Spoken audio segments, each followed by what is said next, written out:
Сайн уу хүүхдүүдээ? Өөхөө багш нь байна. Соломон хаан химэн шүтэн шүтснээс Израиль улс хойд Израиль өмнөд Юдад хуваагдсан юм. Өмнөд хойд Солонгос шиг үү? Хойд Израиль нь Еробоамын үеэс бурхан бус химэн шүтэнд үргэлж эхэлсэн.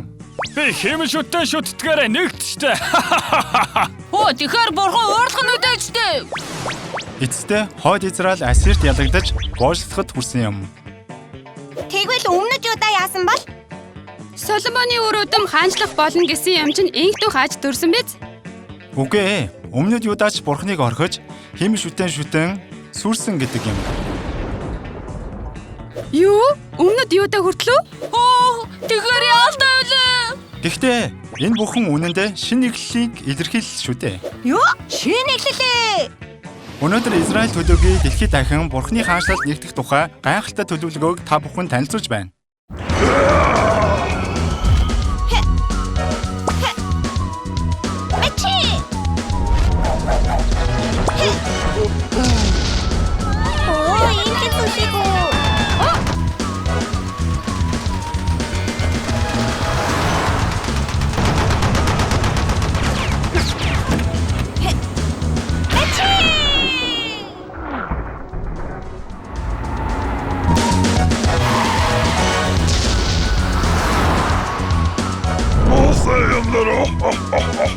Бацаху!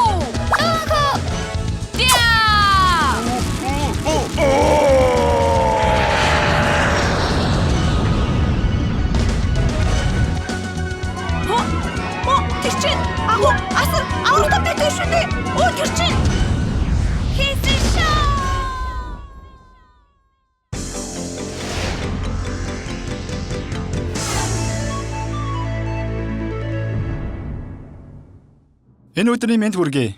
Хис шоу мэдээний агентлагаас мэдээлж байна. Өнөөдрийн ихний мэдээ хойд Израиль бурханаас холдон Ассирчуудын гарт сүрэхэд хүрчээ. Израиль сүрч гэжтэй халаг. Чомосол болж байгаа юм. Юу гэнэ? Мачи. Тийм юм хийсэн болохоор сүрлгүү дээ. Удаах мэдээ бол хойд Израилийн сүрлийг харсаар байтал өмнөд Юдаач мөн бурханд үйлчлэлгүй химэн шүтэнд мөргсөөр байна гэх юм. Бурханаас илүү химэн шүтэн л гот сайн да. Хүмүн. Ач хүмүн. Өөрийн ухаантай бай. Бурханд үйлчил. Өмнөд Юдагийн хувьд Рехобом хаанаас хойш химэн шүтэнд мөргөгч хаад захирч бурханаас холдсоор байлаа. Өнөөдөр энэ цагийн иш үзүүлэгч Исатай ярилцъя. Хүүхдүүдээ сайн байна уу? Намайг Исая гэдэг. Баяртай байна. Өмнөд Юдагийн хаадын асуудлаас болж хүнд байгаа бах та. Бурхны хаанчлалын ард түмэн хэлбэрдүүдийн хүндэтгэл өргөж. Өчигдөр чи тэрийг харсан уу? Бас л мундаг биз? Хүчгэд ороо хүмүүсийг дарлан дээрлэхсээр байна. Уус орны амьдрал дэснийг эрийн сайндаа бүтээсэн мэт ихэрхэж байна. Тэгээд л өмнөд Юдаас хүрэхэд хүрчээ. Гол нь тэд бурханд бус химэн шүтэнд мөрөгцгөөсөн. Яг харахгүй химэн шүтэн асуудал болжээ. Гэхдээ сайн хаан байгаагүй гэж үү? Өмнөд Юдаас хүрэх хүртэл 20 хаан хаанчилсан. Хойд Израильтай адил бүгдч муу хаад байсангүй. Химэн шүтэнүүдийг устгаж бурханд л үйлчлэх гэсэн хаад байсан. Өмнөд Юдагийн 13 дахь хаан Хизкия бол Давидын адил бурханд үйлчлдэг хаан байв. Бурхны ус химэн шүтэнд үйлчлэгч гэж химэн шүтэн бүрэг үгүй гэж бурханд өргөх хүндэтгэлээ сэргээе. Хизкия химэн шүтэнд бузарлагдсан бурхны өргөг цэвэрлэж бурханд өргөх хүндэтгэлийг сэргээсэн юм. Дээгүр өнгөрөх баярыг дахин тэмдэглэх болов. Египтээс Израилийн ард түмнийг аварсан явдлыг санаж байна уу? Үүнийг сахидаггүй байсан гэж үү? Энэрлэг омарцсан хүмүүс байж. Хойд Израилийг сүрүүлсэн Ассир үү? Одоо өмнөд Юдаг уу? Яхоо та нарыг ааварна гэсэн худлаа штэ. Буугаад өгчих. Амиг чинь хэлтрүүлээ. Яадаг үлээ. Бурхандаа залбирая. Хизкия бурханд чин сэтгэлээсээ залбирсан. Эзэн минь, таны нэрийг муучлагч Ассираас биднийг авраач. Таал цор ганц бурхан гэдгээ дэлхийд мэдүүлээч. Бурхан энэ залбирлыг сонсож тэр шүн Йохогийн тэнгэрэлч Ассирийн 185,000 үнийг үгүй хийв. Үгүй ингэх ёсгүй. 185,000 хүн гэдэг чинь Бурхныг дөрөмжлөхөр тэр. Бурхан бидний залбирлыг сонсчээ. Тийм. Залбирсны дагуу биелүүлсэн юм. Үүний дараа Хизкия хүнд өвчилж үхэлтэй нүр тулав. Исая. Бурхан төд удалгүй таныг тэнгэрт өөрийн үр дуудана гин. Юу? За. Хизкия хан руу харан Бурханд залбирсан юм. Эцэн минь. Исая, эзэн минь, эргэн очоод Хизкия дамжуул. Юу? Гайхалтай нь Бурхан Хизкиягийн өвчнийг илаашуулж насыг нь 15 жилээр сунгасан шүү. Эрүүлэнх. Бурхан минь, тань талархъя. Мөн 16 дугаар хаан Йосия хаан байлаа. ариун өргөө бузартаж гүйцэж, ариун өргөөгөө цэвэрлэн ариутгая. Ариун өргөөг цэвэрлэж байхдаа Бурханы хуулийн номыг олсон юм. Ариун өргөд хуулийн намыг нууцсан байсан юм уу? Хуулийн ном бол Бурхны үгийн ном байтал төдий чинээ Бурхны хуулийг сахилгүй умардсан байсан гэсэн үг л дээ. Юу билээ? Бид Бурхны хүслээс ингээдлээ холдчих гэжтэй. Йошуа бүх ард түмний өмнө хуулийн номыг уншиж эхлэв. Бид Бурхны үгийн дагуу аж төрөөгүй тул Бурхан ихэд хэлгэнжээ. Йошуа Бурхантай дахин гэрээ хийсэн юм. Бурхны үгийг чанд захих болоо. Бурхны үгийг чанд захих болоо. Тийм. Бурханы үгийн дагуу химэн шүтэнүүдийг зайлуулж, хүнжигдэлийг сэргээн дээгүр өнгөрөх баярыг тэмдэглэх болов. Өөр Бурхан сайн үйлчилсэн хаан байсан уу? Юудаг хаанчилсан 20 хүнээс 4 хаанд л химэн шүтэнүүдийг зайлуулж Бурханд үйлчилсэн билээ. Дөрөв хүн л үү? Израиль нэг ч хүн байхгүй байсан шүү дээ. Бурхан иш үзүүлсэний дагуу Вавилоны гарт өмнөд Юдаас хүрсэндээ. Хойд Израиль мөн өмнөд Юда хүртлүү. Ингээд дуусаа гэж үү? Бурханы ус бүгд сүрч байгаа юм уу да? Яг ч тийм биш ээ. Үнэн дээр энэ бүхэн Бурханы төлөвлөгөө шүү дээ. Сүрэлт төлөвлөгөө. Канаануудад байгуулагдсан Бурханы улс Бурханы өрөөлөөр бий болсон ч дэлхийд дахинд Бурханыг дамжуулалгүй бүр Бурханыг орхиж хэмээн шүтэнд ирэхээ булаалгуулсан. Бурхан тийм Израилийг Ассир Вавилоны гарт бутрагсан юм. Баачлалд орсон мэдтэй. Тэр нь ч Бурханы төлөвлөгөө байсан юм. Израилийн ард түмэн бутарсан ч Бурханы хүслийг дагдаг хүнч байсан. Бурхан тэдний дунд гайхалтай төлөвлөгөөг бэлтгэсэн шүү. Тийм ээ. Есүсээр бэлэх жинхэнэ Бурханы ус шүү дээ. Есүс ч бүр хойно гардаггүй билүү? Аль хэдийн миний амаар иш үзүүлчихсэн шүү дээ. Есүс Христ бид бүхнийг аврах цорын ганц үнэн шүү. Бурханы төлөвлөгөө нь ус хүрсэн ч үргэлжлэх байх нэ.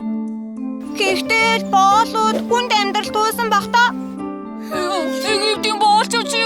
Гэхдээ Бурхан тэдгээр боолуудтай ч хамт байсан.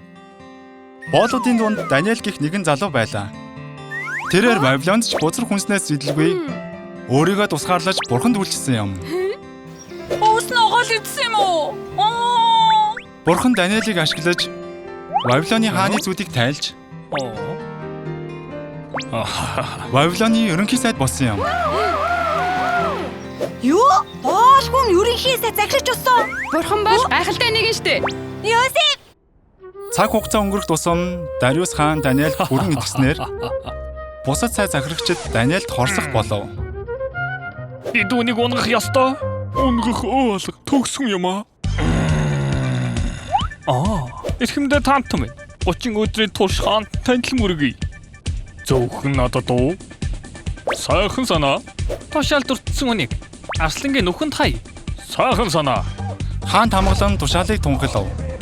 Гэтэл Даниэл урдын адил Бурхан залбирсан гин. Өрхөнд орлоо доо. Даниэлд хорссон захирагчид хаанд энэ үннийг дамжуулав. Одоо Даниэлийг Арслангийн нүхэнд хай. Яалтай үлээ. Муу хүмүүс. Хаа юм чин зүгээр л болиулж болно эцтэй.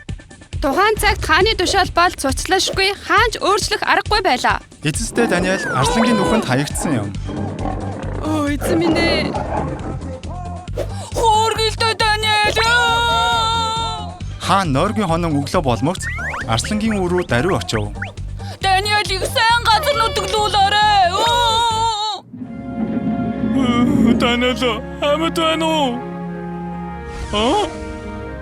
Хаант минь бурхны илгээс нь тэнгэр илж арслангуудын амийг хаасан билээ. Дариус хаан улс даяар тунхаг загтлыг илгээв. Амьд оршигч бурхны аанчлал мөхөшгүй.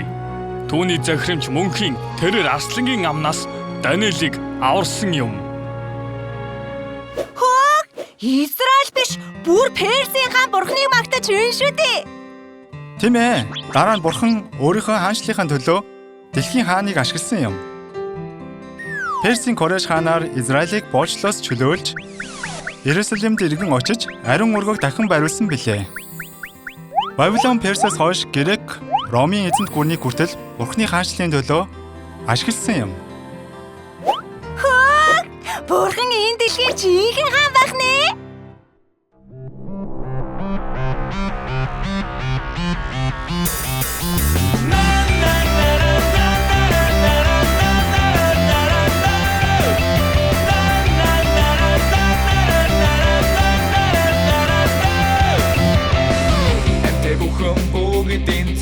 Эзний махтан мөргөцгөөе.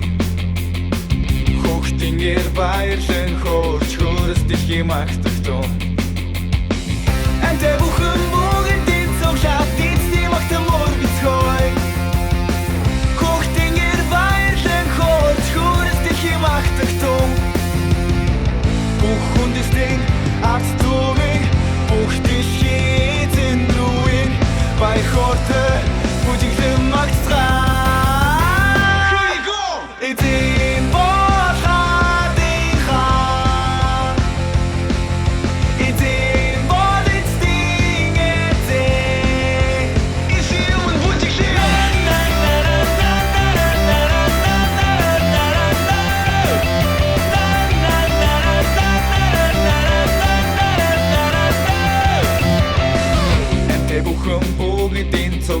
Эзний махтан мөргөцгөөе. Хүүхдийн гэр баярлан хоорч хөрөс дэлхийн магтагтун. Антай бүхэн бүгдийн цогшаад эзний махтан мөргөцгөөе. Хүүхдийн гэр баярлан хоорч хөрөс дэлхийн магтагтун. Бүхэндээ арт төвийг бүгдийн шийдэн рүү баяхортой бүжиглэн магтгаа.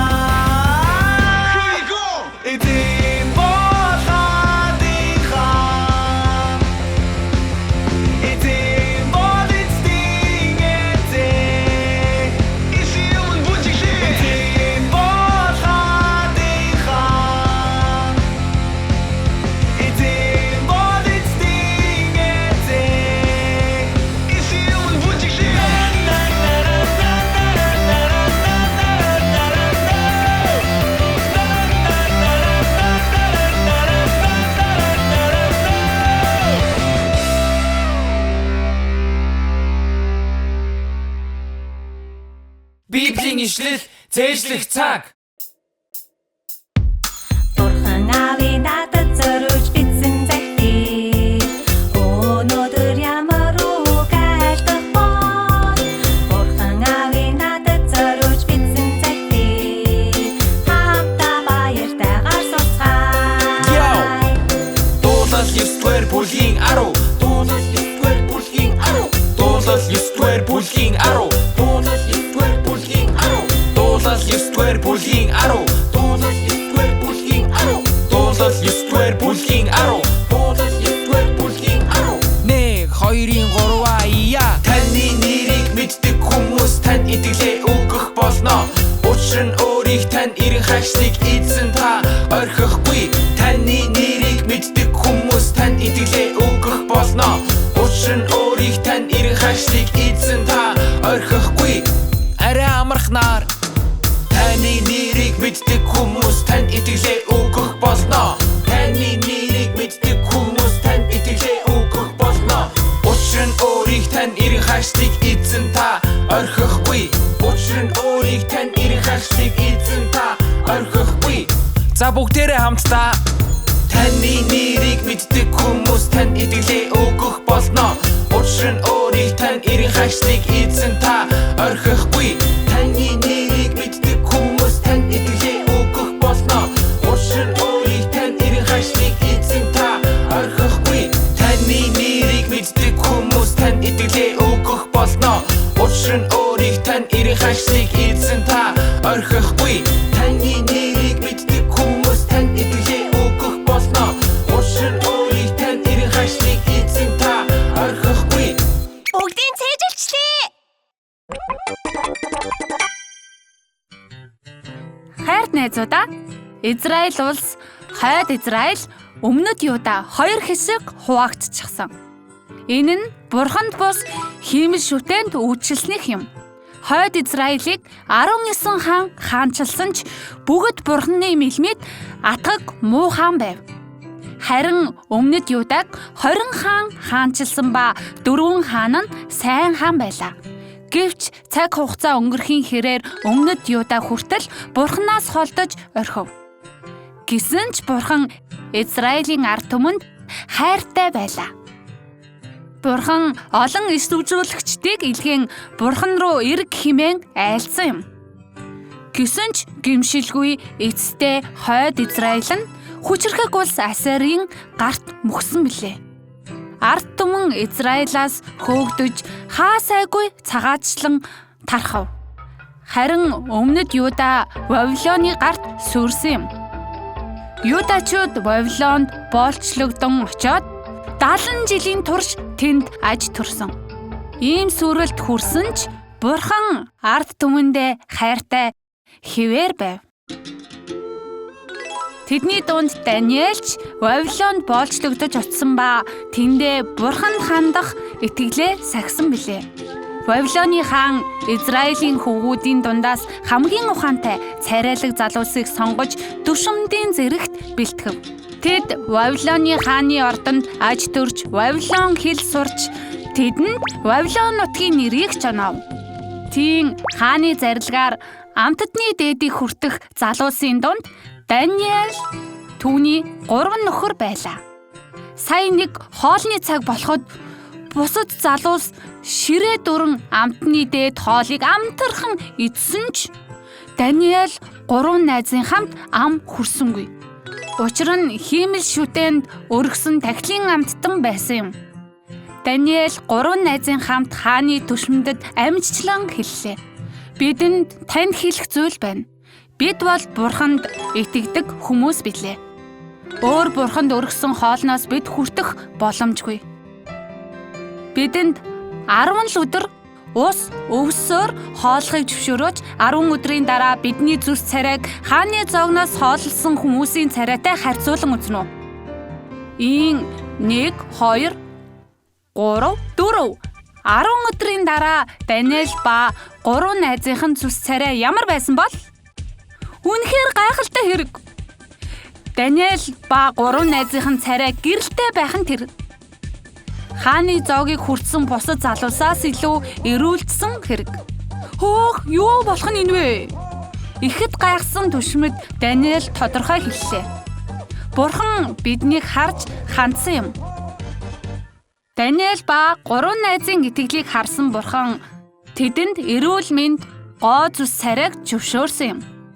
Түүгээр зогсохгүй Даниэл 10 дахин давуу мэрэгэн ухаан чадварыг хайрлаж Вавилоны ерөнхий сайд болгон өргөмжлөв. Хайрт найзуудаа, Даниэл түүний 3 найз хиймэл шүтээнд өргсөн хоолыг барилгүй итгэлдээ сахин байлаа. Бурханы мэдлэмид итгэлээ сахин хүмүүсийг таалдаг үлээ. Тиймээс Хизэл шавгийн найзуудаа Бурханы мэдлэмид тааламжтай хүүхдүүд болох уу? Эзний өдөр нямд найз чинь тоглоомын талбай дээр тоглоё гэвэл эзний өдөр нямд Бурханд хүндэтгэл өргөх өдөр гэж хариулж чадах уу? Мөн хоолоо идэхийн өмнө залбирах гэтэл найзууд чинь хараад байх шиг санагдсан ч нүдээ анин Бурхан минь баярлаа хэмээн зориглон залбирч чадах уу? Даниэл түүний 3 найзтай адил Бурханы өмнө эцсээ хүртэл итгэлээ сахих Хис шавгийн найзууд болохыг ерөөж байна.